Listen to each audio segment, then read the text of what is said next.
రాజకీయం వేరు, రౌడీయిజం వేరుగా ఉండాలి. రాజకీయం రౌడీయిజం కలిస్తే ఎలా ఉంటుంది అంటే, క్రిందటిసారి జగన్ అధికారంలో ఉన్నటువంటి సందర్భంలో స్థానిక సంస్థల ఎన్నికల సందర్భంగా నామినేషన్లు వెయ్యనివ్వని కొన్ని ప్రదేశాలు, అదే సందర్భంలో ఇబ్బంది పెట్టినటువంటి సందర్భాలు చూసాం.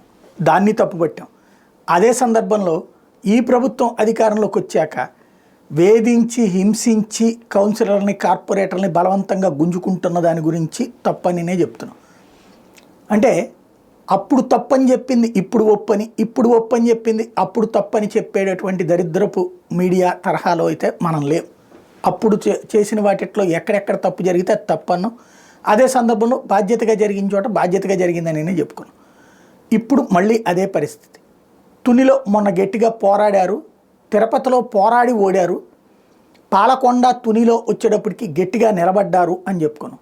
మొన్ననే ఆ నిలబడ్డ పాలకొండ దగ్గరికి జగన్మోహన్ రెడ్డి వెళ్ళి పలకరించి వాళ్ళందరికీ ధైర్యం చెప్పొస్తే, తునిలో నిలబడ్డారనుకున్న చోట ఇప్పుడు ఏకంగా మున్సిపల్ చైర్పర్సన్ రాజీనామా, వైస్ చైర్పర్సన్ కోసం కొట్టుకుంటే ఏకంగా చైర్పర్సన్ రాజీనామా సుధారాణి. అదేమంటే మా కౌన్సిలర్లని వేధిస్తున్నారు, వాళ్ళని రక్షించడం కోసం నేను రాజీనామా చేస్తున్నానని చెప్పుకొచ్చారు. వాళ్ళని రక్షించాలంటే ఈవిడ పదవిలో ఉండాలా, రాజీనామా చేయాలా? మేబీ ఒత్తిడి తీవ్రమైంది, దానికి తట్టుకోలేక వదిలేసినట్టుంది.